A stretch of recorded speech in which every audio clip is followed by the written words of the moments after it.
এই কিছুক্ষণ আগে আমি বাড়ি এলাম এবং স্কুল থেকে ফিরলাম আর কি। আহ, তারপরে যে খবরটা পেয়েছি, এই যে স্টেটের রেজাল্ট, যেটার জন্য দীর্ঘ প্রতীক্ষা করেছিলে তোমরা প্রত্যেকেই, যারা বিপিএসসির অ্যাসপারেন্ট রয়েছো ফাইনাল রেজাল্টের জন্য, এবং এত বেশি তোমাদের কাছ থেকে রিপ্লাই পেয়েছি, এত এতজন যে তোমরা পাস করেছো, তাতে এতটাই আমি খুশি। মানে এই খুশিটা তোমাদের সাথে ভাগ করে নেওয়ার জন্যই আমি খুব তাড়াতাড়ি আমি ভিডিওতে এলাম। তার কারণ বলছি যে আমার সাথে যারা যুক্ত ছিলে আর কি, যারা আমার সাথে আমার কমিউনিটিতে যারা যুক্ত ছিলে, ম্যাক্সিমাম পাস করেছে। কেউ 9-10-এ, কেউ 11-12-এ, আবার কেউ বোথ। তাদেরকে আমার তরফ থেকে তাদেরকে আমার তরফ থেকে অনেক অনেক শুভেচ্ছা, অনেক অনেক শুভকামনা। আর শুধুমাত্র একটা স্টেজ বাকি, আর একটা স্টেজ বাকি। এই স্টেজটা তোমরা পেরিয়ে গেলেই তোমরা চাকরিতে যোগদান করবে। আজ বহুদিন ধরে তোমাদের জন্য ওয়েট করেছিল এই স্টেটের রেজাল্ট, সে রেজাল্ট তোমাদের প্রকাশিত হয়েছে। তোমরা জানো সেই 1-1.5 বছর আগে থেকে এই বিহারে পরীক্ষা দেওয়ার জন্য আমি তোমাদেরকে ইনফ্লুয়েন্স জুগিয়েছি। তোমাদেরকে বারবার বলেছি তোমরা পরীক্ষা দিতে যাও, তোমাদের কোনো অসুবিধা নেই, চাকরি করো। চাকরি করার পরও যদি মনে হয় যে আমার এখানে সুইটেবল মনে হচ্ছে না, তারপর তোমরা ছেড়ে আসবে। তার আগে ভাববে না যে তুমি বাঙালি বা তুমি বাংলা ভাষা জানো, তুমি হিন্দিতে পড়াতে পারবে না। এইসব কিচ্ছু ভাবার দরকার নেই, আমি বারবার বলে এসেছি। এবং এটা নিয়ে আমার কাছে অনেক নেগেটিভ কমেন্ট এসছে, অনেক নেগেটিভ কথা বলেছে। আমি আর সেই কথাগুলো তুলছি না, সেগুলো আর আমি বলতেও চাইছি না। আজকে তোমাদের আনন্দে আমি আনন্দিত, তোমাদের আনন্দে আমি আনন্দিত। এরপরে সর্বোচ্চ আনন্দ পাবো তখনই এই বিপিএসসির মেন এক্সাম যখন তোমরা ক্র্যাক করে যাবে।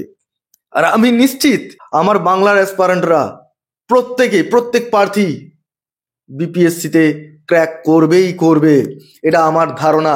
আমি প্রচন্ড টেনশনে ছিলাম যে আমার সাথে যারা যুক্ত ছিল, আমার কমিউনিটিতে যারা যুক্ত ছিল, তাদের রেজাল্ট কি হতে পারে, কি হতে চলেছে, কি হবে।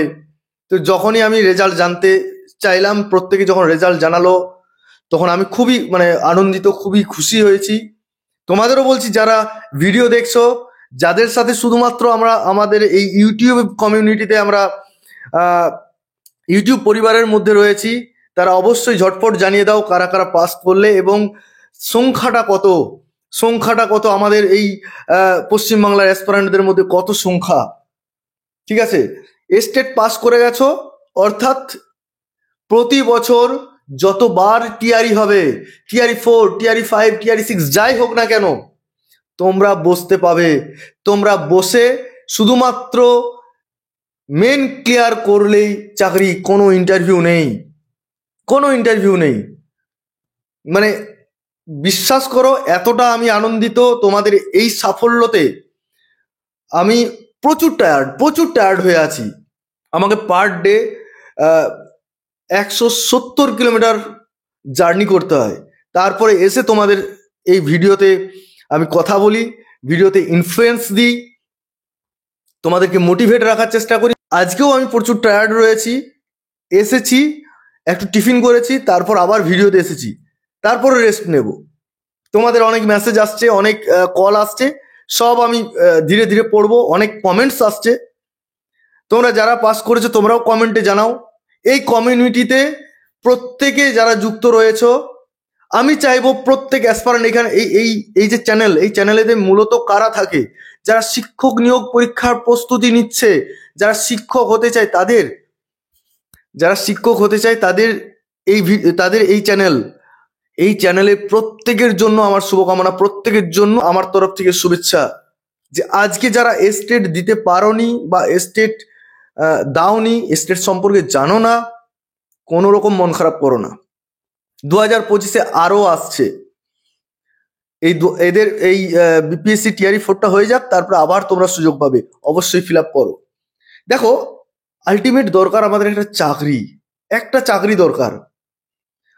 বিশ্বাস করো, মানে এতটা আনন্দিত হয়েছি, আমি আমার কলিগসদেরকে বলেছি যে দীর্ঘদিন পরে আমার বাংলার ভাই বোনেরা, অ্যাসপারেন্টসরা বিহারের পরীক্ষায় পাস করেছে।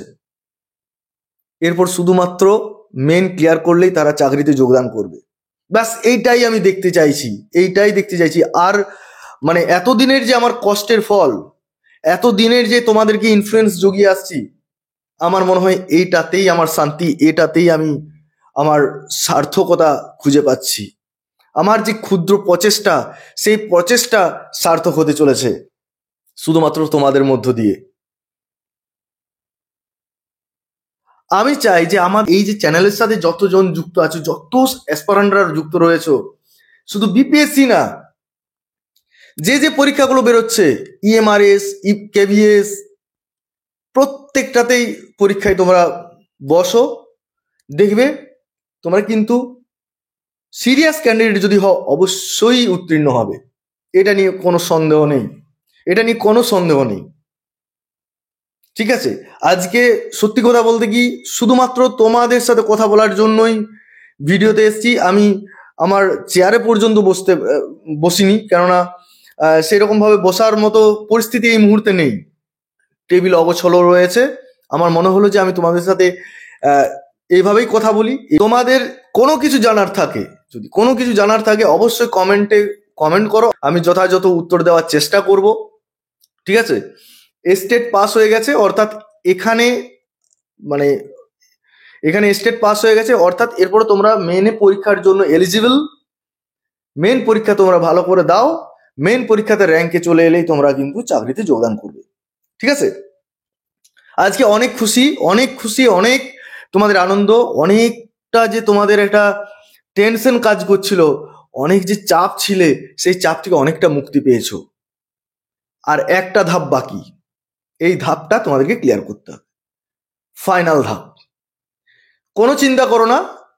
কেন বলছি চিন্তা করো না? তোমরা দেখেছো কতজন অ্যাসপারেন্ট অ্যাপ্লিকেশন করেছিল বা পরীক্ষায় বসেছিল, অ্যাপ্লিকেশন বলবো না, পরীক্ষায় বসেছিল, কতজন উত্তীর্ণ হয়েছে। সিট সংখ্যা ভালো রয়েছে, সেই সিট সংখ্যা অনুসারে তোমরা র্যাঙ্ক করলেই তোমরা কিন্তু তোমাদের লক্ষ্যে পৌঁছে যেতে পারবে।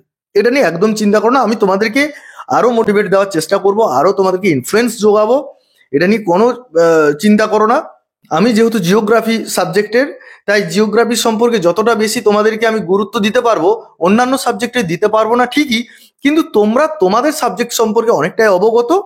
আমি সিলেবাস নিয়ে পরের ভিডিওতে আলোচনা করব, এবং সিলেবাস নিয়ে যতটা তোমাদেরকে নলেজ দেওয়া যায় আমি নলেজ দেব। ঠিক আছে, তো তোমরা পজিটিভ থাকো।